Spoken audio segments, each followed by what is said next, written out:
5 मैं आपको ऐसी चीजें आज बताऊंगा जो आपको सक्सेसफुल होने के लिए एक क्रिश्चियन लाइफ में चाहिए, और अगर ये नहीं है आपकी लाइफ कच्ची पक्की होगी और परमेश्वर ने चाहा आपकी लाइफ ऐसी हो, आपकी लाइफ डगमगाए। बाइबल कहती है परमेश्वर का रास्ता, धर्मी का रास्ता एक ऐसे सूर्य के समान है जिसकी ज्योति दोपहर तक बढ़ती ही जाती। आप जानते हैं मसीह लाइफ में आपको अप डाउन जाने के लिए नहीं बुलाया गया।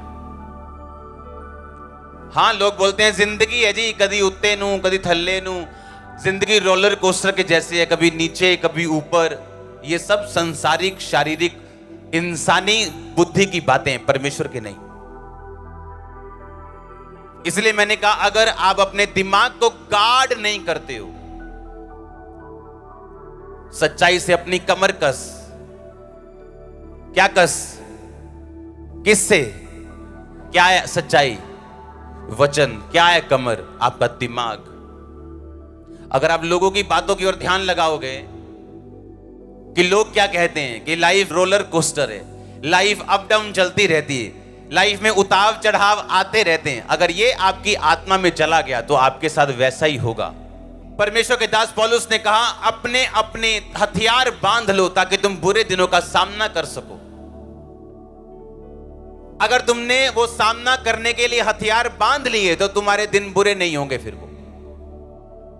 इसलिए दिमाग को कहता है वचन के साथ कस लो। आपको मालूम हो लोग क्या कहते हैं और वचन क्या कहते हैं।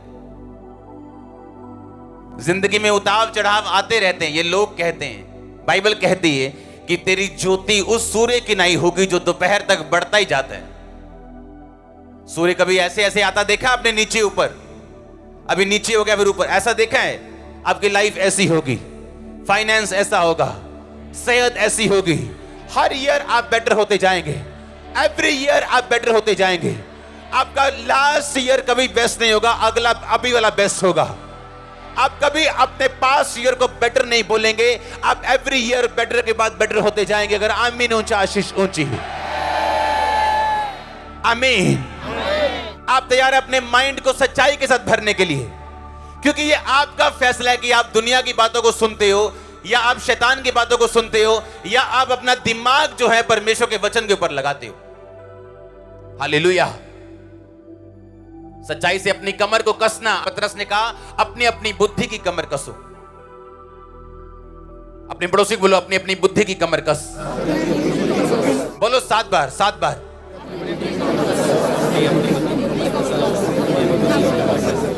आमीन। सच्चाई क्या है? वचन। बुद्धि क्या है? अगर ये कसा हुआ नहीं है वचन से, आपको लोगों का ओपिनियन मैटर करेगा। लोग क्या कहते हैं मुझे परवाह नहीं, मैं प्रभु की हुजूरी में बोल रहा हूं। अगर प्रभु ने मुझसे कहा और आपकी बेहतरी के लिए कुछ है, मैं उसे करूंगा। लोग कुछ भी करें, पहले विरोध करेंगे, फिर मेरी कॉपी करेंगे, बाद में सहमत हो जाएंगे। Don't worry.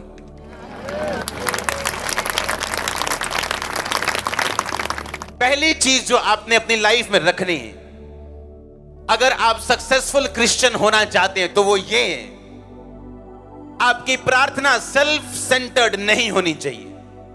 लिख लो पहला पॉइंट। बाइबल कहती है यहोजकेल जब परमेश्वर के सामने गया तो परमेश्वर ने कहा यहोजकेल क्या ये हड्डियां जी सकती हैं? उसने कहा परमेश्वर तू ही जानता है। क्या ये हड्डियां जी सकती हैं? उसने कहा परमेश्वर तू जानता है। कहा कि नहीं कहा? यहोजकेल अगर ये कहता हां परमेश्वर ये हड्डियां जी सकती, तो वो गलत होता। क्यों? क्योंकि यहोजकेल को ये मालूम नहीं था कि ये हड्डियां किसी श्राप की वजह से, परमेश्वर के साथ सहभागिता टूट जाने की वजह से सूखी हैं या वैसे ही सूखी। अगर वो ये कहता हां ये जी सकती हैं, तो उसमें यहोजकेल का अपना आप नजर आता, जो कि परमेश्वर नहीं चाहता कि प्रार्थना करते वक्त आप उसे नजर आए, आपकी मैं नजर आए। बाइबल कहती स्वर्ग में कुछ दूत ऐसे हैं जिन्होंने अपने पंखों से अपने चेहरे को ढांपा हुआ है। पता है क्यों? ताकि जब आप या कोई और बंदा या खुदा का दास जब उन्हें देखे स्वर्गीय दर्शन में, तो कभी उसके साथ परमेश्वर के साथ उनका आपस में कंपैरिजन न करना शुरू कर दे। यहोजकेल ने कहा नहीं परमेश्वर मैं नहीं जानता ये हड्डियां जी सकती हैं कि नहीं। अगर वो कहता हाँ जी सकती, तो इसका मतलब उसका अपना आप नजर आ रहा था। उसने कहा मेरे को नहीं मालूम ये हड्डियों के सूखने का कारण क्या है, तो मुझे कैसे मालूम कि जी सकती है कि नहीं। अगर वो कहता नहीं जी सकती, तो ये भी गलत था, क्योंकि वो परमेश्वर की पावर के विश्वास के खिलाफ था, क्योंकि परमेश्वर की पावर से वो हड्डियां जी सकती थी। आज के बाद अगर आप सक्सेसफुल होना चाहते हो और परमेश्वर के दाहिने हाथ को, भयानक कामों को, बड़े कामों को, एक रसौली गायब होना और बेबी के रूप में परिवर्तित होना, यह भयानक काम है। अगर ऐसे बड़े काम देखना चाहते हो, तो जब प्रार्थना करने के लिए आज प्रभु की हुजूरी में बैठोगे, तो आपकी प्रार्थना सेल्फ सेंटर्ड और मैं के ऊपर नहीं होनी चाहिए। आमीन। आप प्रार्थना करने के लिए बैठते हो, सबसे पहली प्रार्थना क्या है? हे परमेश्वर, मैंने जो वीजा अप्लाई किया है, तेरे दूत उसको छुएं, एम्बेसी में चले जाएं, एम्बेसी के घर में चले जाएं, काउंसलर के गले को दबा दे, कान को दबा दे, मार दे उसे, प्रभु वीजा चाहिए मेरे। इसका मतलब आपकी प्रेयर सेल्फ सेंटर्ड है और पूरे चांस हैं आपकी प्रार्थना का उत्तर ना आने के, क्योंकि बाइबल इस प्रकार कहती, उसमें लिखा तूने मांगा पर पाया नहीं, इसलिए तू व्यभिचार में उसे उड़ा दे। हालेलुया। तूने मांगा पर पाया नहीं, इसलिए कि व्यभिचार में उड़ा दे। अगर तुम खुदा की सेवा करोगे, तो क्या लगता है खुदावन तुम्हें मजदूरी नहीं देगा? तुम उसकी महिमा करोगे, तुम्हें क्या लगता है वो तुम्हें ऊंचा नहीं करेगा? तूने जो मेरे नाम को जान लिया और मुझसे प्यार किया, इसलिए मैं तुझे छुड़ाऊंगा। बाइबल ये ऐसे कहती है, हाँ या ना? कहती है कि नहीं कहती? लेकिन जब प्रार्थना सेल्फ सेंटर्ड है, पहली प्रार्थना, जब आप वचन में बैठे, प्रार्थना में बैठे, आपकी पहली प्रार्थना होनी चाहिए, परमेश्वर मैं तुझे और जानना और समझना चाहता हूं। दूसरी प्रार्थना होनी चाहिए, परमेश्वर मैं तेरे वचनों की गहराई को समझना चाहता हूं। तीसरी प्रार्थना आपकी गैर भाषा होनी चाहिए। चौथी प्रार्थना आपकी कमियां, कमजोरियां होनी चाहिए कि परमेश्वर ये मेरी लाइफ की कमजोरी है जिससे मैं बाहर आना चाहती हूं, बाहर आना चाहता हूं। पांचवी छठवीं प्रार्थना फिर भी आपकी यही होनी चाहिए कि तू लोगों को बचा, मेरे घराने को बचा, हमारे उद्धार को और तू फैला परमेश्वर। और फिर आप अपनी प्रार्थना रखो जो रखनी, कि परमेश्वर अगर तू चाहे तो ये भी हो सकता है, अगर तू चाहे तो मेरा वीजा भी आ सकता है, अगर तू चाहे मेरा लंगड़ापन भी ठीक हो सकता है, मुझे बेबी मिल सकता है, सब कुछ हो सकता है तेरे नाम में। पर आपकी पहली प्रार्थना ही ऐसी है जिससे परमेश्वर को लगता है कि आप सिर्फ सेल्फिश लोग हैं और अपने मोटिव्स को आप मेरे से पूरा करवाना चाहते हैं। बस आपको कंटेनर से प्यार नहीं, लेकिन जो कंटेनर के अंदर चीजें हैं आपको उससे प्यार है। आपको बाप से प्यार नहीं, पर बाप की प्रॉपर्टी से प्यार है। ऐसे बच्चे नाजायज कहलाते हैं और गलत कहलाते हैं। ऐसे बच्चों से बाप कभी प्यार नहीं करता। आपकी फर्स्ट प्रेयर होनी चाहिए परमेश्वर में बढ़ने के लिए, अपने उद्धार में बने रहने के लिए, उसका थैंक्स करने के लिए, पास में जो उसने आपकी लाइफ में काम किए। जब परमेश्वर ने देखा यहोजकेल तूने बड़ी बुद्धि के साथ उत्तर दिया है, बड़े दिमाग से उत्तर दिया तूने, आत्मा से, कि मैं नहीं जानता परमेश्वर क्या ये हड्डियां जी सकती कि नहीं। परमेश्वर ने कहा अब तू भविष्यवाणी कर कि ये हड्डियां जी उठें। आत्मा उसमें आया, आत्मा आप पे उतरता है जब आप परमेश्वर की मर्जी को पूरा करते हो। आत्मा आप पे उतरता है जब आप परमेश्वर की विल पे चलते हो। आत्मा आपके कामों पे उतरता है जब आप परमेश्वर के साथ साथ चलते हो। आप सेल्फिश नहीं हो तो आत्मा आप पे उतरता है। आज लोग सेल्फिश हैं, आत्मा नहीं उतरता उन पे। उनका सारा ध्यान इस बात पे, जैसे ये बहनें आजाद हुई, मुझे भी प्रभु आजाद करे। जैसे उस भाई को परमेश्वर ने ब्लेस किया लाखों के घरों से, मुझे ब्लेस करें। उन्हें कोई ध्यान नहीं कि क्या आज मैं प्रेयर करके आया हूं, मेरी बाइबल पूरी है, पवित्रता ही सही है, मैं सब कुछ कर रहा हूं, आज मैं संडे प्रभु के घर में हूं या नहीं। नहीं, इन बातों की और कोई ध्यान नहीं। इसका मतलब हम वही हैं जिसके बारे में वचन कहते हैं कि तूने मांगा और पाया नहीं, इसलिए कि तू व्यभिचार में उड़ा दे। हीलिंग देने के लिए प्रभु तैयार है, लेकिन हीलिंग के बाद करोगे क्या? चंगाई देने के लिए वो तैयार है, आपको डिलीवरेंस, छुटकारा देने के लिए तैयार है, लेकिन करोगे क्या उसके बाद? कुछ लोग आज पवित्रता में है, पता क्यों? क्योंकि शैतान के अटैक होते हैं उन पे, दुष्ट आत्मा के। लड़कों के पास जाने के लिए टाइम नहीं है उनके पास, लेकिन जैसे ही वो दुष्ट आत्मा से चर्च में आके फ्री हुए, अब फ्रेंडशिप कर रखी। तो क्या थे आप बीमार अच्छे थे, आप बचे हुए तो थे, आप स्वर्ग तो जा रहे थे। तो ऐसा परमेश्वर को मौका मत दो कि वो आपको ज्यादा बीमार रखना उत्तम समझे आपको चंगाई देने से। आपको यह भी बताना है अपनी चंगाई छुटकारा लेने के बाद कि आप बेटर हुए अपनी स्पिरिचुअल लाइफ में भी, उसको लेने के बाद आप अच्छे हुए उससे भी। प्रेयर बड़ी है आपकी, बाइबल रीडिंग बड़ी है आपकी, चर्च में आप ज्यादा आए, आपने प्रार्थना ज्यादा की है, आपको थैंक्स करना है परमेश्वर का।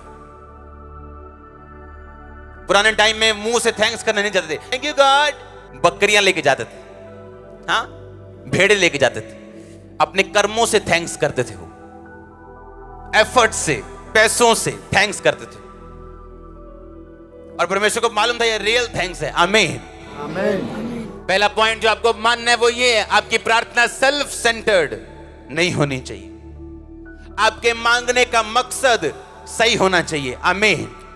आप तैयार हैं इस पॉइंट को फॉलो करने के लिए? आमीन। छोटा ऊंचा चाहिए, सब सेक्शन से और ऑनलाइन से। हालेलुया। पहला पॉइंट क्या है? आपकी प्रार्थना सेल्फ सेंटर्ड नहीं होनी चाहिए, मोटिव उसका सही होना चाहिए। आमीन। ये नहीं है प्रभु चंगाई ले ली, अब क्या मानना है परमेश्वर को? तूने मांगा और पाया नहीं, इसलिए कि तू व्यभिचार में उड़ाना चाहता है। पहला पॉइंट क्या है, मुझे सुनना है। प्रार्थना कैसी होनी चाहिए? परमेश्वर के ऊपर केंद्रित होनी चाहिए। आपको क्या लगता है कि अगर मुझे परमेश्वर ने अपनी महिमा के लिए बुलाया तो आपको किस लिए बुलाया? हर एक व्यक्ति उसकी महिमा करने के लिए बुलाया गया, बाइबल कहती है।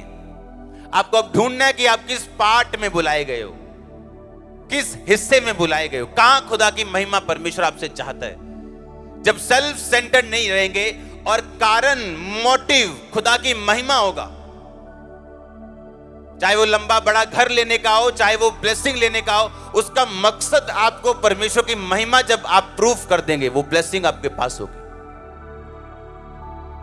आपकी हड्डियां हील हो रही हैं इस वचन में, आपके ब्रेन हील हो रहे हैं इस वचन में, और आमीन। लंबा ब्लेसिंग, लंबी चर्च। हालेलुया।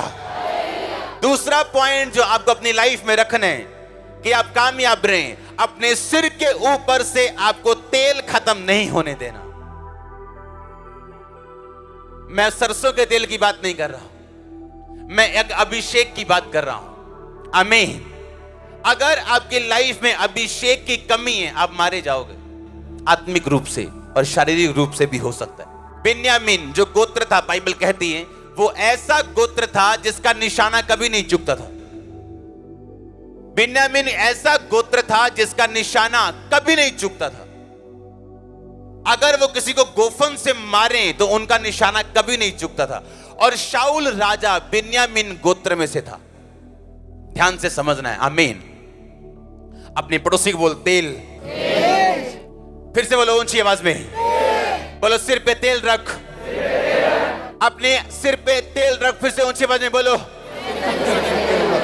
आप जानते हैं बिन्यामीन जो था, बिन्यामीन ऐसी गोत्र था जो स्लिंग मारते थे, जो गोफन मारते थे या भाला मारते थे, उनका निशाना कभी नहीं चूकता था। लेकिन अगर आप ध्यान से बाइबल में पढ़े, जब शाऊल राजा ने दाऊद को मारने के लिए अपना भाला पकड़ा और सीधा दाऊद को मारा तो वो दाऊद को लगा नहीं। ऐसे है कि नहीं? हाँ, लगा दाऊद को कि नहीं लगा? नहीं लगा। हाँ या ना? और अगर आप उसको देखें फिर से, शाऊल को, जब उसके बेटे ने उसके साथ गद्दारी की और शाऊल ने उसको मारना चाहा, तब निशाना फिर चूक गया। हाँ या ना? इसमें दो चीजें हैं, इसमें दो चीजें हैं। अपने पड़ोसी को बोलो, दो चीजें हैं। अगर से तेरे सिर पे तेल है तो शैतान का हर निशाना चूकने वाला है। बोलो बोलो अपने पड़ोसी को। आमीन। अगर आपके सिर पे तेल है तो शैतान का निशाना चूकेगा। एक ही कारण है कि शाऊल दाऊद को मार नहीं पाया, दाऊद के सिर पे तेल था जो उसको शमूएल नबी ने दिया था। अपने तेल की रक्षा करो। व्यभिचार आपके तेल को खत्म करते हैं, ब्लू फिल्म आपके तेल को खत्म करती है, नशा आपके तेल को खत्म करते हैं, झगड़े आपके तेल को खत्म करते हैं। अपने तेल की रक्षा करो चर्च, शैतान का निशाना फिर चूकने वाला है। मैंने ऐसे लोग देखे हैं, शैतान उन पे अटैक नहीं कर पाया, लेकिन शैतान ने पाप करवाया उनसे, गलतियां करवाई उनसे और उस तेल से बाहर लेके गया और फिर उनको मारा उसने। अपने तेल की रक्षा करना यह आपका पहला काम है। बाइबल कहती गंधी का तेल भी सड़ने और बसाने लगता है अगर मरी मक्खियां उसमें चली जाएं। गंधी का तेल एक सुगंधित तेल होता था, महंगा तेल होता था, लेकिन उसमें भी बदबू आने लगती है अगर मरी मक्खियां, अगर पाप उसमें चला जाए तो। आज से मेरी प्रेयर ये है कि आपका तेल कभी खत्म ना होने पाए, आप कभी शर्मिंदा ना होने पाए। अगर आमीन ऊंचा है चर्च। आप इमेजिन कर सकते हैं 5 कुंवारियां समझदार थी, 5 मूर्ख थी। समझदार ने और तेल लिया और वो शर्मिंदा नहीं हुई।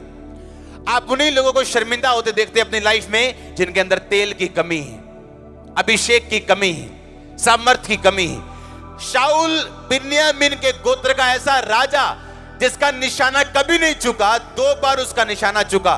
पहली बार उससे जिसके सिर के ऊपर तेल था, दाऊद के ऊपर, और दूसरी बार उससे जिसके सिर के ऊपर तेल था, उसकी मदद करने के कारण योनातन के ऊपर भी वो निशाना नहीं लगा। आप 2 तरह से सुरक्षित रहते हैं, एक तो आपके अपने सिर के ऊपर तेल हो और दूसरा जिसके ऊपर है उसको सपोर्ट करना। आप बचते हैं फिर। पहला आपके अपने सिर के ऊपर तेल होना, दूसरा उसको सपोर्ट करना जिसके सिर के ऊपर तेल है। शैतान का निशाना आप पर चूकने वाला है। आप बचने वाले हो, ये प्रोफेसी है। आप बचने वाले हो, ये प्रोफेसी है। आमीन ऊंचा चाहिए, ब्लेसिंग ऊंची चर्च।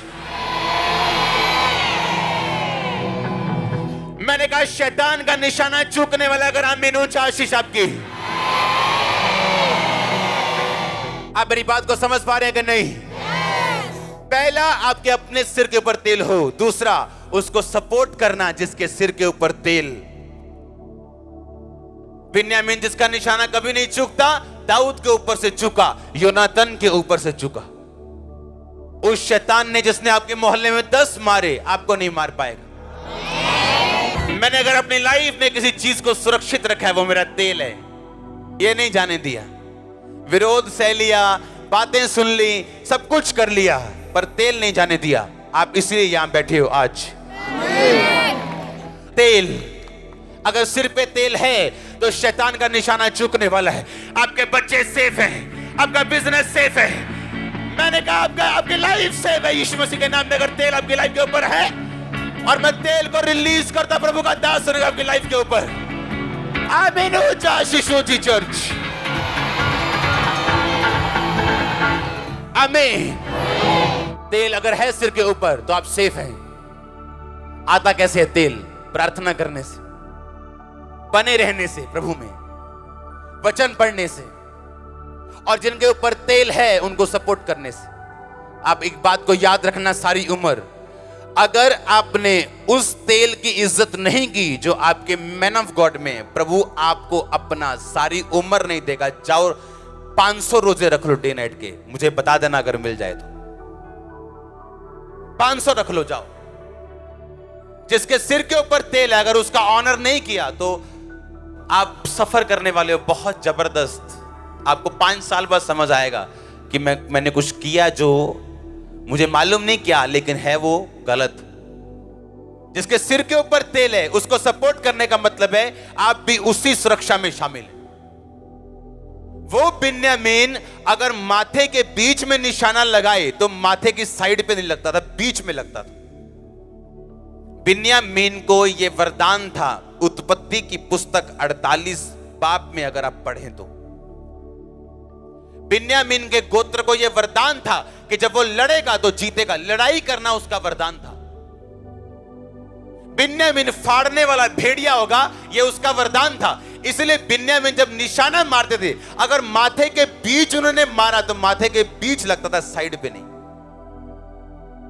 और जब दाऊद को इतना बड़ा भाला मारा तो दाऊद बच गए। अगर एक वट्टे की एक्यूरेसी इतनी जबरदस्त थी तो सोचो भाले की एक्यूरेसी कितनी होगी।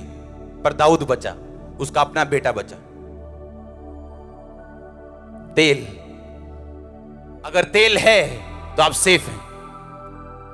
और तेल शैतान उसको छीनने के लिए वो आपको ट्राई करता है। वो ट्राई करता है, ये तेल से उसको नफरत है और उसको इस तेल, इस अभिषेक की वैल्यू मालूम है, क्योंकि उसके पास आज भी तेल है, शैतान के पास। अपने पड़ोसी को बोलो तेल। कितना पॉइंट है ये? दूसरा, पहला क्या? सेल्फ सेंटर्ड प्रेयर नहीं होनी चाहिए। दूसरा क्या? तेल। अगर तेल है, शैतान मिस करेगा आपको। कोई गिद्ध उस मार्ग को नहीं जानता। कौन सा मार्ग? वो मार्ग जिसमें आप हैं, वो मार्ग अभिषिक्त होने के बाद जो परमेश्वर आपको देता है। दो तरह के रास्ते होते हैं। बुर्ज खलीफा चले जाओ ना, तो दो तरह की टिकट मिलती है आपको। एक है आपको 100 कुछ फ्लोर तक लेके जाते हैं, एक है आपको उससे भी ऊपर फ्लोर पे लेके जाते हैं। एक महंगी वाली है कि आपको किसी लाइन में लगने की जरूरत नहीं, आपको वीआईपी की तरह लेके जाते हैं, सीधा ऊपर लेके जाते हैं, बिना लाइन के वापस लेके आते हैं। हाँ, अगर आपके पास तेल है तो आप वीआईपी लाइन में हो। कौन कहता है चेलों में फर्क नहीं होता? कौन कहता है सब परमेश्वर की निगाह में एक समान है? ये गलत है। बाइबल ऐसे नहीं कहती। बाइबल कहती वो चेला जिससे प्रभु यीशु अधिक प्यार करता था, यूहन्ना। वो चेला जिसने सबसे अधिक काम किए, पौलुस। वो चेला जिसके पास फेथ थे और कलीसिया के खंबे समझे जाते थे, पिलर समझे जाते थे, कलीसिया का मेन भार उन पे था, पतरस, याकूब, यूहन्ना। पतरस का सगा भाई इस पिलर में शामिल नहीं है, पर है चेलों में। आमीन। अगर तेल है तो आप फर्क हैं, आप में फर्क है, दूसरों में आप में फर्क है। अपने पड़ोसी को बोलो तेल की रक्षा कर। बोलो पड़ोसी को अपने तेल की रक्षा कर। बोलो आपका सिर यीशु के नाम में अभिषेक था तेल से, और सारी शैतानी ताकतें जारी यीशु मसीह के नाम में। आज ऑनलाइन में आपके साथ हूं। यीशु मसीह के नाम में जो शैतान आपका तेल चुराता आया, आज मैं उसको भगाता हूं यीशु मसीह के नाम में। उसकी सारी योजना को कैंसिल करता हूं। आमीन। यीशु जी। अपने पड़ोसी को बोलो तेल की रक्षा कर।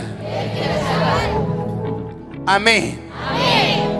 आज जो टेस्टिमनीज आप देखते हो ना, ये नॉर्मल टेस्टिमनीज नहीं है। मेरा दिल जानता है इसको। ये आसान नहीं है, मैं आपको झूठ नहीं बोलना चाहता हूं। इस मसीह को लेने से पहले मैंने इतनी फाइट की है अपने अंदर कि आप डेथ लेना पसंद करोगे, ये फाइट लेना पसंद नहीं करोगे। मैंने फाइट की अंदर, और मुझे एक बात मालूम थी कि अगर मैं प्रभु के साथ खड़ा रहा तो कुछ रिजल्ट जबरदस्त आने वाला है। 2011 में, 10 में, 12 में आप चलते हो होलीनेस में, जब आपके आसपास सब व्यभिचार में, आपको पैसों का लालच नहीं, आप परमेश्वर पर यकीन रखना जानते हो। आपको डे बाय डे वो तेल देते हैं, और तेल बढ़ाता है, फिल करता है, रिफिल करता है, रिफिल करता है, कंटेनर बड़ा करता है। बोतल से आप बड़ी चीज में आते हो, कंटेनर में आते हो, फिर बड़े ट्रक में आते हो, आप तेल बढ़ता है आपका। हजूरी कभी नहीं बढ़ती, प्रभु की हजूरी कम बढ़ती नहीं, और ना हजूरी महसूस होती। जो आपको महसूस होता है संडे आके, वो तेल है, वो अभिषेक है, हजूरी नहीं। हजूरी को कभी महसूस नहीं किया जा सकता, तेल को किया जा सकता है, अभिषेक को किया जा सकता है। अगर आप सच्चे विश्वासी हैं, आपका तेल कभी खत्म नहीं होगा। अगर आपके घर में 10 लाख की हीरे की अंगूठी पड़ी है, उससे ज्यादा ध्यान तेल पे रखना, अपने सिर पे। लाखों की प्रॉपर्टी पड़ी, ध्यान रखना, लेकिन इसका ज्यादा ध्यान रखना जो आपके आत्मिक सिर के ऊपर जो प्रभु का अभिषेक है। भाई लड़कियां आएंगी आपको भरमाने, नोट कर लेना, क्योंकि वो तेल जो आपके सिर के ऊपर है वो पसंद नहीं उसको, और शैतान यूज करेगा लड़कियों को और लड़कों को, आपकी लाइफ वो यूज करेगा, उसको यूज करेगा आपके तेल को। फिनिश। अगर तेल खत्म हो गया, जाओ फिर जहां जाना है, लो यीशु का नाम। शैतान भी लेता है, आप भी लो, वो भी डरता है परमेश्वर से, आप भी डरो। मैं आपको 5 चीजें आज बताऊंगा, अगर फॉलो कर ली तो कॉन्ग्रेचुलेशन है। आपकी प्रेयर्स अपने पे नहीं होनी चाहिए कि मैं क्या चाहता हूं, मेरे अगर स्पिरिचुअली सब खाने पूरे हैं तो मैं मांग सकता हूं, क्योंकि वो मेरा बाप है, मेरा उद्धार करता है, मेरे लिए सब कुछ बनाया गया, क्यों ना देगा मुझे। अपना तेल खत्म मत होने देना, नहीं तो मूर्ख कुंवारियां कहलाएंगे आप, और परमेश्वर कहेगा मैं तुम्हें जानता तक नहीं। जिसके सिर के ऊपर तेल खत्म हो गया, फिनिश हो गया, वो नाम का ईसाई रह गया, वो शैतान उससे डरता नहीं, उसकी परवाह नहीं करता, और जब शैतान भाला मारेगा वो मिस भी नहीं होगा, वो लगेगा भी। एक तो ये बात है कि आप गाड़ी चला रहे हो और एक्सीडेंट हुआ, क्या करें, आपकी गलती थी। एक ये है कि कोई गाड़ी चला रहा है, उसका टायर घूमा, उसको गलती लगी और आप में बच गया, आपकी गलती है क्या? अगर मस्सा है, मैंने कहा अगर तेल है, तो आप खुद तो गलती से बचोगे ही, दूसरों की गलती का भी शिकार कभी नहीं होंगे आप खुद तो बचेंगे ही, लेकिन दूसरे की गलती से भी आपको एक्सीडेंट नहीं मिलेगा। ये प्रोफेसी है, ये डिक्लेरेशन। अगर आमीन ऊंचा, आशीष ऊंची। हालेलुया। दूसरा पॉइंट क्या है? तेल। तो शैतान मिस करेगा आपको, आप बचाए गए हैं, आप बचाए जाएंगे। आमीन ऊंचा। हालेलुया। एक विश्वासी की लाइफ में जो प्रार्थना सेल्फ सेंटर्ड नहीं होनी चाहिए, सिर्फ अपने लिए नहीं होनी चाहिए। दूसरा, उसकी लाइफ में तेल खत्म नहीं होना चाहिए। तीसरा, अपने बीज का अगर आपने ध्यान ना रखा, आप फिनिश हैं। यीशु मसीह ने कहा मेरा राज्य एक ऐसे बीज के समान है, ऐसे मस्टर्ड, ऐसे राई के दाने के समान है, जब वो बोया गया। लिखा जब बोया गया, जब वो बढ़ा तो ऐसे पेड़ के समान हो गया कि आकाश के पक्षी उस पर बसेरा कर सकें। बाइबल कहती है आपको बीज जो दिया गया आपके खाने के लिए नहीं दिया गया। आप राई के बीज का तड़का भी लगा सकते हो, लगाते हैं ना लोग, हाँ? या तो तड़का लगा के अच्छी सब्जी बना के खा जाओ और वो खत्म है 5 मिनट में, या उसको बोना पड़ेगा आपको और पेशेंटली आपको वेट करनी पड़ेगी उसको ग्रो होने के लिए, उसको बढ़ता हुआ देखने के लिए। हर वो विश्वासी मूर्ख विश्वासी जो अपने बीज को खा जाते हैं। आपको टेस्टिमनी दी परमेश्वर ने, चाहे वो छोटी क्यों नहीं, वो बीज है। बड़ी गवाही लेने का कोई शॉर्टकट नहीं, बड़ी गवाही आसमान से डिजाइन नहीं की जाती, बड़ी गवाही परमेश्वर की ओर से निर्धारित नहीं की जाती। आपको छोटी गवाही देनी पड़ती, उसमें वफादार रहना पड़ता है, उसको फिर देना पड़ता है। आपकी गवाही बड़ी होती जाती है जैसे जैसे साल और महीने बीतते जाते हैं। जैसे उसकी गवाही है मुझे वैसी चाहिए, मिल सकती। अपने गवाही को देने से, अपना बीज खाना नहीं है, अपना बीज बोना है, अपना बीज देना है। आमीन। मैंने मूर्ख लोगों को देखा है, मैंने ऐसे लोगों को देखा है जिनमें बुद्धि की जबरदस्त कमी, पर वो टाइटर्स हैं, दशवान देने वाले हैं और आज भी ब्लेस हैं।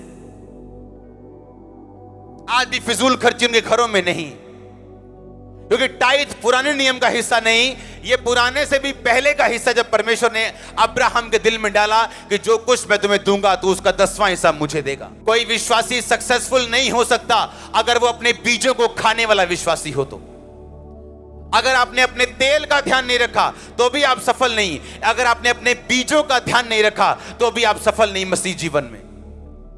याद रखो, परमेश्वर आपकी प्रार्थना और आपके उपवास के द्वारा आपको कभी फाइनेंशियली आशीषित नहीं करता, क्योंकि ये सब वाचाएं हैं, वायदे नहीं। वाचा का मतलब एक परमेश्वर ने आपको वाचा दी है। याकूब ने कहा था अगर आने जाने में तू मेरी रक्षा करे तो जो कुछ तू मुझे देगा मैं उसका 10वां हिस्सा तुझे दिया करूंगा। उसकी वाचा थी, प्रभु ने उसे ब्लेस किया। इसहाक ऐसे ही था, अपने बाप के जैसा, और प्रभु ने उसे उन दिनों में 100 गुना दिया जिन दिनों में अकाल पड़ा था। आप एक अच्छे विश्वासी बनना चाहते हैं, गवाहियों से भरे हुए, पर आप अपने बीजों को खाना चाहते हैं, हाँ, आपने सुबह खाया, दोपहर को खाया, हाँ, रात को खाया, अगले दिन आप टॉयलेट नहीं गए, आप खाते ही जा रहे हो, क्या होगा? एक दिन फट जाओगे आप, क्या हॉस्पिटल जाओगे आप? हाँ, डॉक्टर बोलेगा भुक्कड़ बस कर, खाता जा रहा है पर निकल नहीं रहा। हाँ, क्या होगा? परमेश्वर हमको देता जा रहा है, हम खाते जा रहे हैं। हाँ, गरीबों को भूल गए हम, हाँ, बीमारों को भूल गए हम, बस खा रहे हैं। पैसा आया खाया, प्रभु के राज में नहीं दिया, गरीबों को नहीं दिया, प्रभु के कामों में नहीं दिया। क्या होगा? एक दिन परमेश्वर कहता मैं हिसाब करूंगा। इस्राएल लोगों को प्रभु ने बोला था तुम 7वें साल अपनी भूमि को खुला छोड़ देना, इन पे बीज मत बोना। इंसान लालची है। 7वें साल भी बोते गए और अच्छी फसल आती गई। कहते देखा वो पुराने जमाने दी गल्लां यार, हो देखो तो कितना नजारा लैन डे यहां पर, खाली छड़ के की करना आप? हाँ, गरीबां नूं देनी है ना। प्रभु ने क्या है 7वें साल खुला छड़ दो, जेड़ा अपने आप उगे गरीबां नूं दे दियो। आप गरीबां नूं वैसे ही दे देंगे जो 20%। परमेश्वर ने एक ऐसे राजे के उन्हें अधीन कर दिया जहां वो 70 साल, पता नहीं कितने साल उसके अधीन रहे, और 400 कुछ साल उन्होंने बोया था। 7वें साल भी 400 कुछ साल, और 70 साल परमेश्वर ने उनको अधीन कर दिया। 70 साल वो जमीन बंजर पड़ी रही। हिसाब बराबर किया प्रभु, ज्यादा देना पड़ा। कभी मत अपना टाइथ खाओ, कभी मत अपना बीज खाओ, कभी अपनी टेस्टिमनी को लेके कभी मत बैठ। आपके बीच में लोग हैं कैंसर लेके हील होके, एक बार टेस्टिमनी देने के लिए भी नहीं आए अभी तक। हजारों टेस्टिमनीज है मैरिजेस की, आपके बीच में बैठे लोग। एक अच्छा विश्वासी अपना बीज कभी नहीं खाता, वो अपने बीज को बोता है। लिखा वो बोने वालों को बीज देते हैं, जो बोने वाले हैं उनको बीज देता है, ताकि तुम्हारे पास सब कुछ बहुतायत से रहे। अगर आप फाइनेंशियली ब्लेस हैं वो परमेश्वर के लिए, आप गिफ्टेड हैं परमेश्वर के लिए, कुछ कर सकते हैं प्रभु के लिए। आपका पहला हिस्सा किसके लिए है? परमेश्वर के लिए। लोग कब प्रार्थना करते मालूम है? जब सारे दिन के काम धाम गालियां निकाल के जब थक जाते हैं, रात को 1 घंटा प्रभु को देते हैं और 45 मिनट अभी भी दुनिया से बाहर नहीं आ पाते। पहला घंटा अपना प्रभु को देना सुबह उठ के। आमीन। अपना पहला बीज प्रभु को देना, अपनी गवाही प्रभु को देना, अपने फाइनेंस का पहला हिस्सा देना, बाद वाला नहीं। आमीन। आप देखना, अगर आप ऑनर करेंगे परमेश्वर का, वो आपका ऑनर करेगा। ऐसा कोई नहीं जिसने प्रभु को बेइज्जत किया हो और खुद इज्जत पाई हो, ऐसा कोई नहीं। एक हॉलीवुड स्टार जिसको दुनिया सल्यूट मारती थी, एक पास्टर के मुंह पे ऐसे सिगरेट का धुआं छोड़ के बोलता है, कहता ये तेरा जीसस। उसको फेफड़े को कैंसर हो गया था कुछ दिनों के बाद। टाइटैनिक जहाज के मालिक को पूछा कैसा बना जी जहाज? बड़ा जबरदस्त है, बड़ा बहुत बड़ा बनाया। कहता इतना बड़ा बनाया कि खुदा भी इसे डुबो नहीं सकता। पहले दिन डूब गया। कहता even God can not sink it. कहता गॉड भी उसे डुबा नहीं सकता। उसके मुंह से निकला, गॉड ने कहा आजा काका, तू पहला दिन तुझे जाने नहीं दूंगा। तुम उसे इज्जत दोगे वो तुम्हें महिमा देगा, तुम उसे बेइज्जती दोगे वो तुम्हें बेइज्जती देगा। क्या देना चाहते हो खुदा को? तुम उसे बीज दोगे वो तुम्हें पेड़ देगा। तुम खा जाओगे, बाद में खुद तुम नंगो भूखों की तरह बैठे हो। क्या करें? अब कुछ नहीं है हमारे पास। प्रभु ने जो तुम्हें दिया वो तुम्हारा बीज है, तुम्हारी फसल नहीं। बीज नहीं बोगे फसल कभी नहीं आएगी। जोर से बोलो हालेलुया। अपने हाथों को उठाओ इन 3 पॉइंट्स के लिए।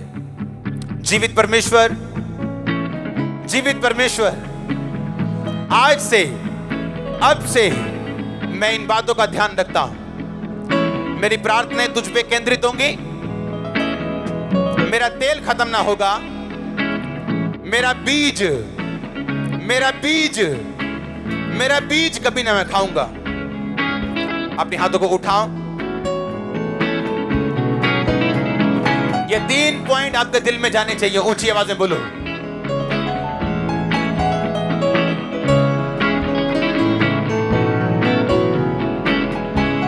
ऊंची ऊंची ऊंची आवाज में।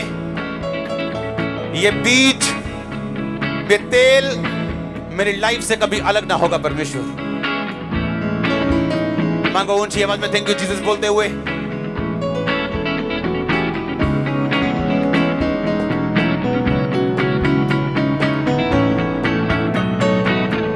मेरा तेल कभी मुझसे अलग ना होगा।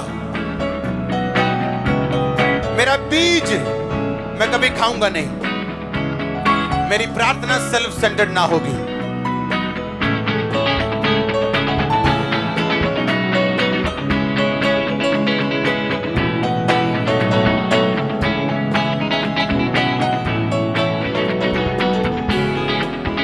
आमीन।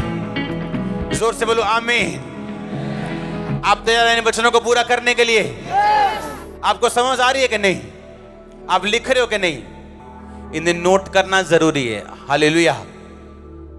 बाइबल कहती है जब परमेश्वर यीशु मसीह एक पागल व्यक्ति से मिले तो लिखा वो अपने आप को अपने पत्थरों से घायल करता था और अपने आप को ही मारता था।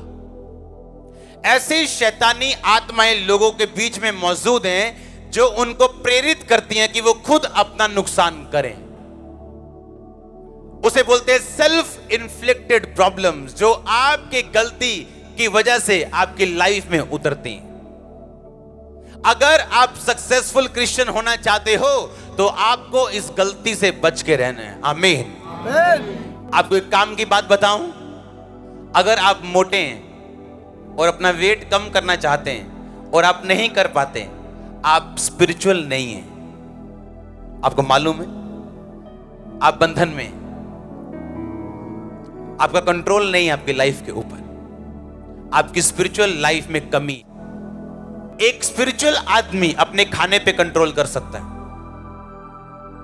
वो पतला होना चाहे पतला हो सकता है, उसका दिल करे सेहत बनानी, जिम जाना है, वो जा सकता है। सेल्फ इन्फ्लिक्टेड प्रॉब्लम्स वो हैं जो आपकी गलती और शैतान के बंधनों की वजह से आपकी लाइफ में आती है। हाँ, हमारे रिश्तेदार हैं कुछ, वो डॉक्टर के पास जाते थे कि हार्ट प्रॉब्लम है जी, हार्ट प्रॉब्लम। डॉक्टर बोलता था आपके हार्ट प्रॉब्लम है, आप देसी घी मत खाया करो। ना जी, देसी घ्यो कितने छड़ दिए हूं, सम तम मजा ही नहीं आता रोटी का। हार्ट अटैक से मर गए वो। सेल्फ इन्फ्लिक्टेड कि डॉक्टर मना कर रहे हैं, लोग मना कर रहे हैं, मां मना कर रही, बाप मना कर रहा है, फिर भी करना है। ये शैतान है। शैतान की वजह से कम और आपके अपनी गलतियों की वजह से ज्यादा आती। हाँ, डॉक्टर बोल रहा है अच्छा आपके एरिया में पानी गंदा है, एक फिल्टर लगाओ घर में। ना जी, कितने फिल्टर लाना, पैसे है नहीं। आपके कानों की बालियां फिल्टर से महंगी हैं, आप उनको बेच के फिल्टर लगवा सकते। फिल्टर नहीं लगवाएंगे, हाँ पित्ता निकलवाने के लिए 20,000 खर्च देंगे, वो निकलवा लेंगे। पित्ता कटा लाएंगे, वीआर नहीं, आरओ नहीं लाना कर। कुछ चीजें जो आपके अनजाने में हो, प्रभु आपको माफ करेगा, बचा के रखे। एक आपको बोला जा रहा है कि भाई पानी चेंज करो अपना, आपको बोला, आप फिर भी मानने के लिए तैयार नहीं हो। ये सेल्फ इन्फ्लिक्टेड प्रॉब्लम्स आपकी लाइफ में जो खुदा नहीं देता, आप लेते हो। आपको डॉक्टर बोल रहा है बहन जी वेट बहुत ज्यादा है, कम करो, टांगों में प्रॉब्लम हो जाएगी। नहीं जी, एक प्रॉब्लम है आपको चैलेंज के रूप में आनी है, उसको कौन रोक सकता है? अगर खुदा आपको निकलवाना चाहता है उसमें कौन रोकेगा उसको? कोई नहीं। पर एक है आपकी अपनी गलती की वजह से। ये सेल्फ इन्फ्लिक्टेड, अपने आप पे डाली हुई एक बात है। अपने शरीर का ध्यान ना रखना, अपने फाइनेंस का ध्यान ना रखना, अपने दर्शन का ध्यान ना रखना, अलर्ट ना होना, आपको सेल्फ इन्फ्लिक्टेड बनाता है। आप खुद अपने आप को घायल करते हो। आपको शैतान या परमेश्वर नहीं करता। कई बार आपको बच के रहना है सेल्फ इन्फ्लिक्टेड प्रॉब्लम से जो आपकी लाइफ में अपनी आपकी वजह से आए। आमीन।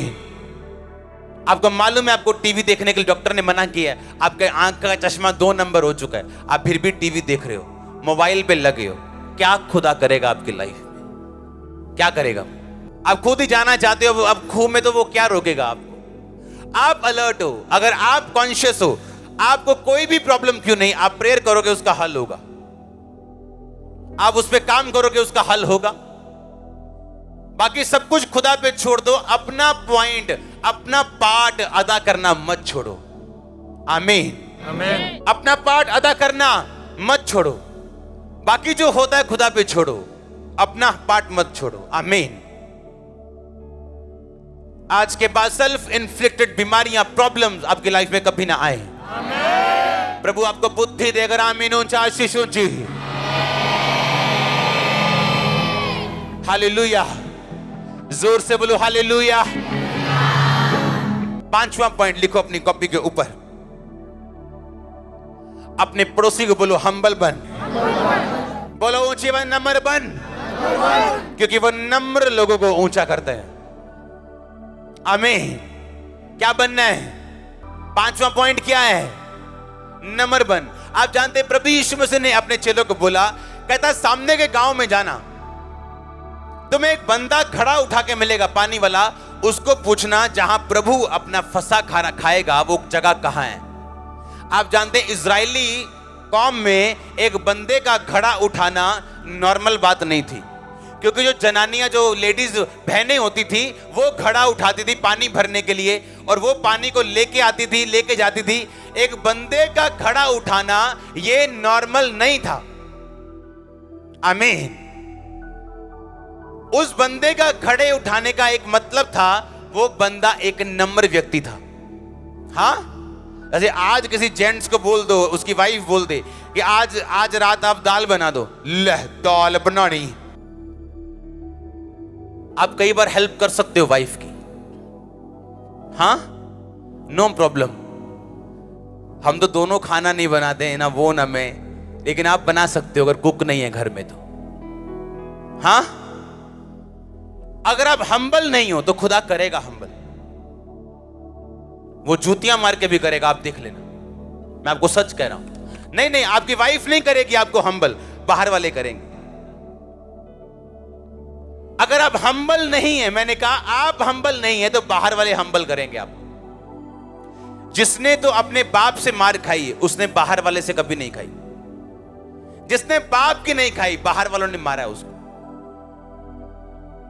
अगर आप हम्बल नहीं, परमेश्वर ने कहा बंदा घड़ा उठा के मिलेगा, पानी लेके बंदा जाता मिलेगा, उसको बोलना कि मैं तेरे घर में आज खाना खाना चाहता हूं, लास्ट फंसा तेरे घर में खाना चाहता हूं। परमेश्वर उन घरों में मौजूद है, और उसका आनंद उन घरों में, उन लाइफ में मौजूद है जो हम्बल हैं, जो नम्र हैं। परमेश्वर ने उस घर को खाना खाने के लिए चुना जिस घर का आदमी पानी भर रहा था। परमेश्वर ने कहा मैं तेरे घर में खाना खाऊंगा। कौन था वो? सिर के ऊपर घड़ा उठाया पानी भरने के लिए आ रहा है। ये पॉसिबल नहीं था, ये नॉर्मल सीन नहीं था, क्योंकि बंदे पानी नहीं भरते, लेडीज भरती थी। जैसे मैं आपको बोल दूं, अच्छा जाना उस एक गांव में, आपको एक बंदा झाड़ू मारता हुआ मिलेगा और रोटी पकाता हुआ मिलेगा, उसके घर जाना और बोलना यीशु मसीह तेरे घर में फंसे खाना चाहता है, लास्ट फंसे जो सारी उम्र याद की जाएगी। मरियम को बोली, कभी खुदा ने मेरी दीनता के ऊपर दृष्टि की, मेरी दीनता के ऊपर। धन्य है वो जो मन के दीन है, क्योंकि स्वर्ग का राज्य उनका है। आमीन। मरियम कहती परमेश्वर ने अपनी दासी की दीनता के ऊपर दृष्टि की। खुदावंद आपको नम्र करे, आपका दिल नम्र हो। आमीन। ऊंचा आशीष ऊंची। अपने हाथों को उठाओ, बोलो थैंक यू जीसस। जितना वचन मैंने सुना 100 गुना फल लेके आए। अंधकार की शक्तियां इन वचनों को चुरा ना सके। प्रभु यीशु मसीह के सामर्थी नाम में हम मांगते हैं। आमीन। ऊंचा आशीष ऊंची church. God bless you all. आमीन। ऊंचा आशीष।